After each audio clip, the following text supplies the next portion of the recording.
Hello and welcome, my dear friends, to Senior Wise Journey. It's wonderful to have you with us today. In the golden chapters of our lives, wisdom isn't just about the grand lessons we've learned. It's also found in the subtle, everyday choices we make for our well-being. We've navigated careers, raised families, and gathered a lifetime of experiences. Now it's our time to focus on ourselves, to nurture our health with the grace and intelligence we've earned. Today, we're diving into a topic that's often whispered about but rarely discussed openly: personal hygiene and our relationship with our doctors. You might think you have it all figured out, but what if I told you that some of the most common, well-intentioned habits could actually be hindering your doctor from giving you the best possible care? What if the very things you do to feel clean and prepared are sending the wrong signals? Stay with me, because today we're uncovering 9 simple yet profound adjustments that can transform your next doctor's visit, ensuring your health is seen, heard, and understood, completely and honestly. This is a conversation about elderly wisdom for your health journey. Part 1. The Fallacy of Fragrance. Why overcleaning is a mistake. Host. Let's begin with a habit that feels so right, yet can be so wrong. It's the ritual many of us perform before a doctor's visit. The extra scrubbing, the scented soaps, the feminine washes, all in an effort to present ourselves as perfectly clean. We do it out of respect for our physician and for our own confidence. But here is the profound truth. Your body, particularly the most intimate parts, is a finely tuned, self-regulating ecosystem. Think of it like a pristine, natural garden. This garden has a specific pH balance, a delicate harmony of good bacteria or flora that work tirelessly to protect you from infection. When we introduce heavily perfumed soaps, douches, or scented wipes into this environment, it's like spraying a chemical weed killer all over that beautiful garden. These products don't just wash away dirt, they strip the area of its natural defenses. They disrupt the acidic pH that keeps harmful bacteria and yeast at bay. The result?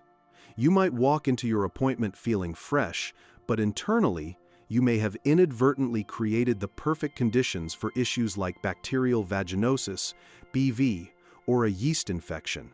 Even more critically, these scented products can leave a residue that interferes with medical tests. A Pap smear, for instance, needs a clear, unaltered sample of cervical cells to be accurate. Scented products can obscure these cells or alter the sample, potentially leading to inconclusive results or, worse, a misinterpretation of your cellular health. Imagine having to go back for a repeat test, with all the anxiety that entails, simply because of a scented soap. The lesson here is one of trust. Trust in your body's innate wisdom. For your next appointment, I invite you to adopt a gentler approach. The best way to cleanse is the simplest. Use plain, warm water. If you must use soap, choose a mild, unscented one, and use it only on the external area, never internally. This isn't about being less clean.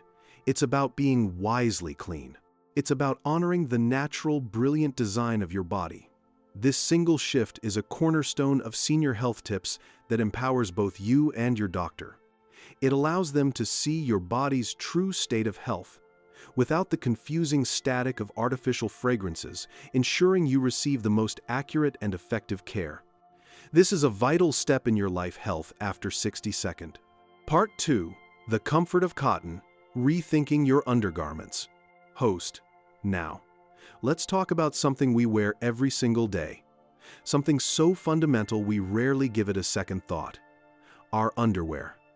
As we age, comfort becomes king. We might reach for those shapewear garments that promise a smoother silhouette, or perhaps we're just used to the silky feel of synthetic fabrics like nylon or polyester. They feel sleek, they look seamless, but they could be silently sabotaging your skin and confusing your doctor. Here's why. Synthetic fabrics are essentially plastics. They don't breathe. Imagine wrapping a part of your body in plastic wrap. Moisture from perspiration has nowhere to go. It gets trapped against your skin, creating a warm, damp environment. and what loves a warm, damp environment. Bacteria and yeast. This is their five-star resort.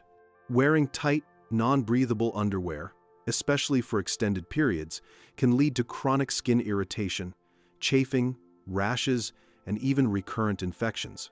Now, consider this from your doctor's perspective. You arrive for your exam with an area of redness or a persistent rash. Their job is to diagnose the cause. Is it a simple heat rash? Is it a fungal infection?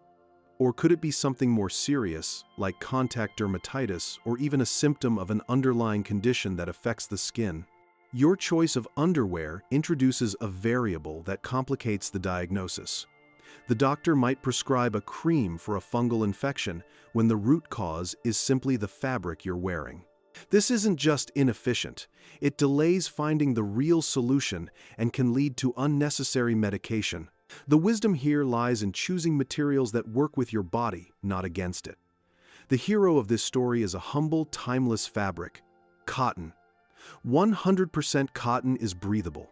It wicks moisture away from your skin, allowing air to circulate and keeping you dry and comfortable. It's a simple switch that can have a massive impact on your senior health tips checklist. Before your next doctor's visit, and perhaps every day, choose loose-fitting clothing and breathable cotton underwear. It's a small act of kindness to your skin. It eliminates a potential source of irritation and ensures that when your doctor examines you, they are seeing your skin in its natural, healthy state, free from fabric-induced confusion. This is a practical step towards better life health after 60-second and embracing elderly wisdom. Part 3. The Scent of Silence. Why perfume can mask the truth. Many of us have a signature scent. A spritz of a favorite perfume or a lavish application of a scented lotion can make us feel put together, elegant, and confident. It's part of our identity. But when heading to a doctor's appointment, the most helpful fragrance you can wear is no fragrance at all. This might sound counterintuitive, but your body's natural scent is a powerful, nonverbal communication tool for your physician.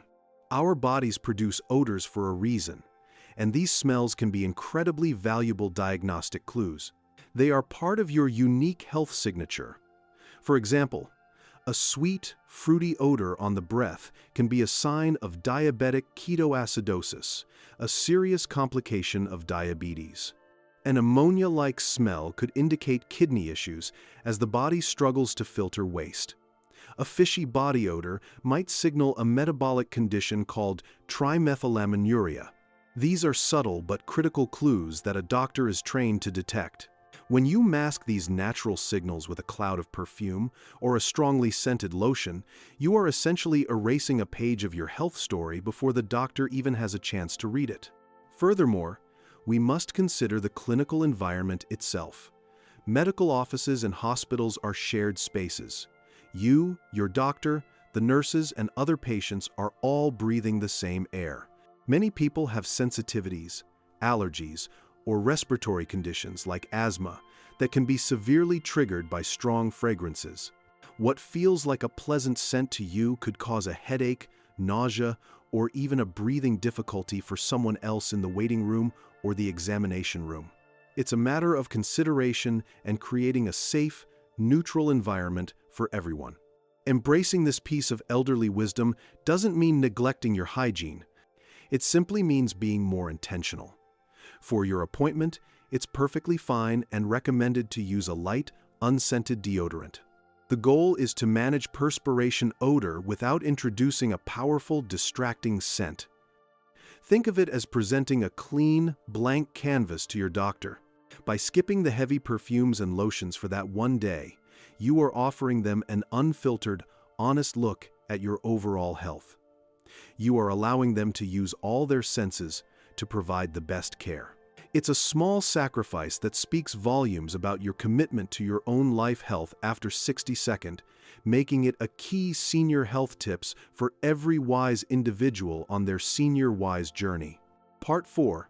The Tale of the Toes. Foot hygiene as a health barometer.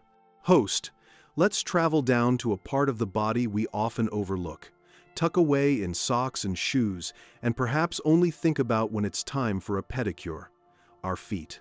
It's easy to forget about them, but for older adults, our feet are like a sophisticated early warning system for our overall health. Neglecting them, especially before a doctor's visit, can mean missing crucial signals. Our feet are at the front line of many systemic diseases. For someone with diabetes, for example, checking the feet is not just a cursory glance, it's a critical assessment. Diabetes can cause nerve damage or neuropathy, meaning you might not feel a small cut, blister, or sore. It can also reduce blood flow, making it harder for these minor injuries to heal, which can lead to serious infections and even amputations. Your doctor needs to see your feet clearly to check for these changes, to assess your circulation, and to look for any signs of trouble. It's not just about diabetes. The condition of your toenails can tell a story. Thick, yellowed, or crumbling nails might not just be a cosmetic issue. They could be a sign of a fungal infection that needs treatment. A dark streak under the nail could be a sign of melanoma, a serious form of skin cancer. Similarly, the skin on your feet can reveal circulatory problems. Swelling, discoloration, or skin that is unusually cold to the touch are all red flags your doctor needs to see. So, what does this mean for your pre-appointment routine? It means paying conscious attention to your feet. It means not covering up potential problems with a thick coat of dark nail polish. If you can, go to your appointment with clean, bare nails. Before you go, take the time to wash your feet thoroughly with soap and water, paying special attention to drying completely between the toes, a common hiding spot for fungus. Trim your toenails straight across to prevent ingrown nails, and put on a pair of clean, breathable cotton socks. This isn't about having perfectly manicured feet. It's about presenting your doctor with an honest assessment of your lower extremities. This piece of elderly wisdom is a fundamental senior health tips. By caring for your feet and allowing your doctor a clear view, you are partnering with them to protect not just your feet, but your entire body. It's a proactive step in managing your life health after 60-second on your senior wise journey. Part 5. The Deodorant Dilemma. Finding the right balance. Host. We just discussed the importance of avoiding strong perfumes, which might lead you to think that going completely au naturel is the best approach. However, this brings us to a slightly delicate but important topic, the deodorant dilemma. While we want to avoid masking important diagnostic scents, completely skipping deodorant before a doctor's visit might not be the wisest choice either. Let's be candid. As we age, our body chemistry changes. Hormonal shifts, medications, and underlying health conditions can all affect our natural body odor. Add to that the understandable anxiety that many of us feel before a medical appointment, the white coat syndrome, which can increase perspiration. This combination can lead to a body odor that is more pronounced than usual. Now, from a purely practical standpoint, a strong body odor can be distracting for both you and your doctor. If you are self-conscious about it, you might feel tense and unable to focus on the conversation, potentially forgetting to ask important questions or share key symptoms. For the doctor, while natural body odor can provide clues, an overpowering smell of sweat can simply be a distraction that makes the close physical contact required for a thorough examination less comfortable. The goal of a doctor's visit is clear communication and focused assessment, and anything that creates a barrier to that should be managed thoughtfully. So, what is the solution? It lies in finding a happy medium. This is where the wisdom of balance comes in. The recommendation is not to skip deodorant entirely, but to choose your product wisely. Opt for an unscented or very lightly scented deodorant or antiperspirant. An unscented product will do its job of controlling sweat and odor without releasing a cloud of artificial fragrance that could mask other symptoms or affect others in the clinic. This approach respects everyone in the room. It ensures your personal comfort and confidence, allowing you to engage more fully in your own healthcare. It also creates a neutral, professional environment for your doctor to conduct their examination without unnecessary distractions. This simple, balanced choice is a perfect example of practical elderly wisdom. It's a senior health tips that isn't about hiding or pretending, but about creating the best possible conditions for a successful and productive medical consultation. It's another thoughtful step in taking charge of your life health after 60-second on your Senior Wise journey. Part 6. The Oral Gateway. What your mouth reveals about your body. Host. Let's move to another area we pay attention to daily, but perhaps without realizing its deep connection to our overall health. Our mouth. Good oral hygiene, brushing our teeth, flossing, and caring for dentures is something we do for a bright smile and fresh breath. But its importance goes far, far beyond the cosmetic. Your mouth is a window, a gateway to the rest of your body, and its condition offers your doctor a wealth of information. The health of your gums, for instance, is a powerful indicator of inflammation in your body. Chronic gum disease, or periodontitis, has been linked to a host of serious systemic conditions, including heart disease, stroke, and diabetes. The bacteria that cause gum inflammation can enter the bloodstream and travel to other parts of the body, contributing to inflammation there. When your doctor looks inside your mouth, they aren't just looking for cavities, they're looking for red, swollen, or bleeding gums that could signal a risk for these broader health issues. Your breath, too, can be a diagnostic tool. We already mentioned how a fruity scent can indicate diabetic complications. Other odors can also be significant. Persistently bad breath, even with good hygiene, might point to issues in the gastrointestinal tract, like acid reflux, or even problems with the liver or kidneys. Your saliva itself is important.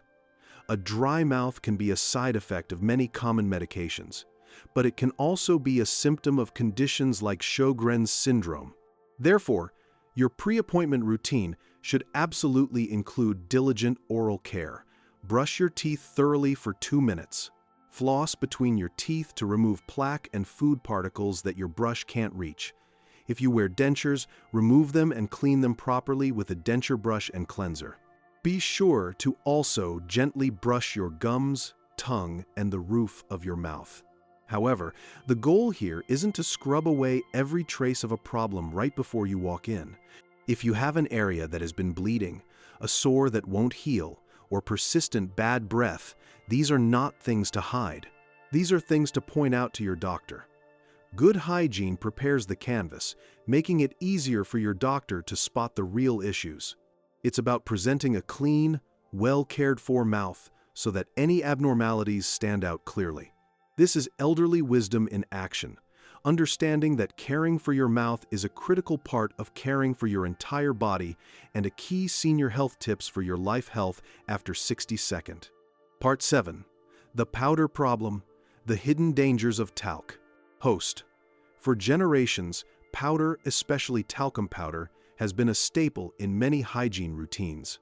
It's been used to absorb moisture, prevent chafing, and provide a feeling of freshness, particularly in skin folds or private areas. It feels soft, gentle, and comforting. However, modern science has cast a serious shadow over this seemingly innocent product, and it's a habit that every senior woman should reconsider. The most significant concern, particularly for women, is the potential link between the use of talcum powder in the genital area and an increased risk of ovarian cancer. Numerous studies have explored this connection. The theory is that talc particles can travel through the reproductive tract to the ovaries, causing inflammation that may, over time, contribute to the development of cancerous cells. While the scientific community is still debating the exact level of risk, major lawsuits and product warnings have brought this issue to the forefront. Given the severity of ovarian cancer, the wise choice is to err on the side of caution and avoid it completely in this sensitive area. Beyond this alarming risk, there are other practical reasons to avoid powders before a doctor's visit. Powders, by their nature, can clump, especially when they come into contact with moisture. This can create a paste-like substance in skin folds, which can actually trap moisture against the skin, rather than absorbing it, potentially worsening irritation or leading to skin breakdown. Furthermore, a layer of powder can obscure the doctor's view of your skin. It can hide the subtle texture changes of a rash, the color of a mole, or the early signs of a skin infection, making an accurate diagnosis much more difficult. So, what are the safer, wiser alternatives? If your goal is to manage moisture, especially under the breasts or in other skin folds, there are far better options available today. Look for moisture-wicking creams designed for the body. A thin layer of a gentle, unscented barrier ointment, like one containing zinc oxide, can protect the skin from friction and moisture. The best solution of all is often the simplest, ensuring you dry your skin thoroughly after bathing and wearing breathable, natural fiber clothing like cotton. Abandoning talcum powder is a significant senior health tips. It's a decision based on modern medical understanding and a commitment to reducing potential health risks. This piece of elderly wisdom is about replacing an outdated habit with safer, more effective practices for your life health after 60-second. Your senior wise journey is about making informed choices, and this is a crucial one. Part 8, the hidden corners, remembering to clean the forgotten zones. Host, when we think about showering or bathing, we tend to focus on the main visible parts of our body. We wash our arms, our legs, our torso. But there are several hidden corners that are often neglected in our daily routine, and these forgotten zones can become breeding grounds for bacteria and hide important health clues. Let's shine a light on these areas. Behind the ears, within the neck folds, and under the breasts. These areas have something in common. They are skin-on-skin folds where moisture, sweat, oils, and dead skin cells can easily accumulate.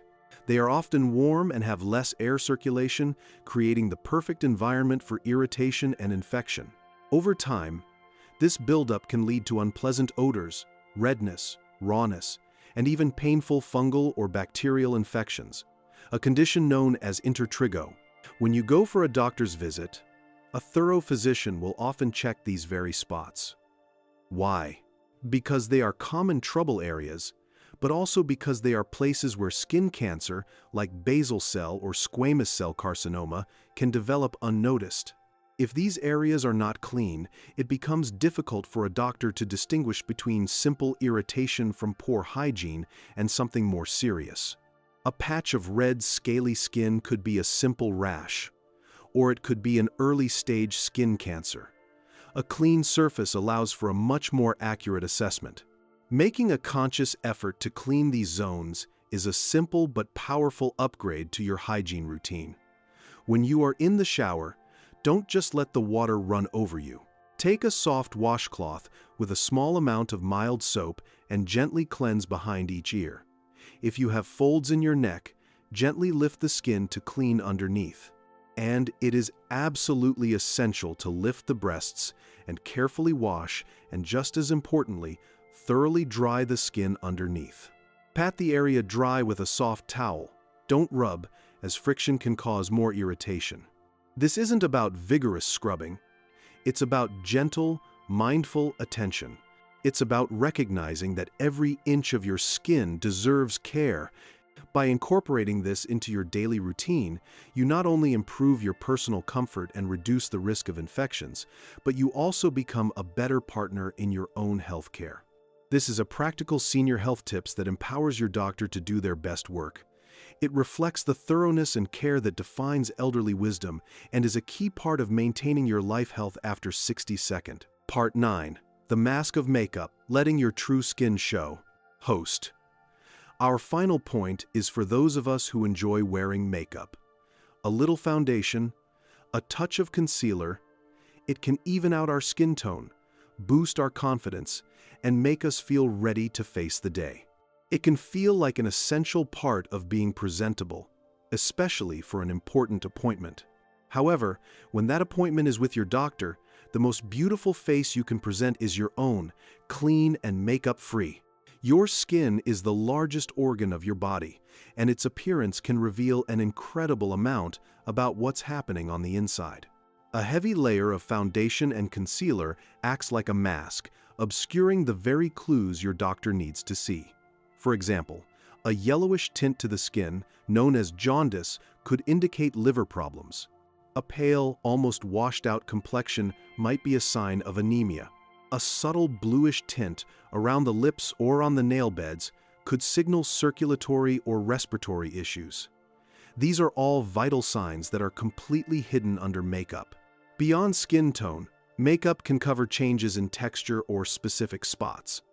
That small, persistent red patch you've been covering with concealer could be a precancerous lesion. A new or changing mole might be obscured by foundation, delaying the detection of melanoma. Even the overall health and radiance of your skin can be an indicator of things like thyroid imbalances or nutritional deficiencies. Your doctor is trained to read these signs, but they can't read what they can't see.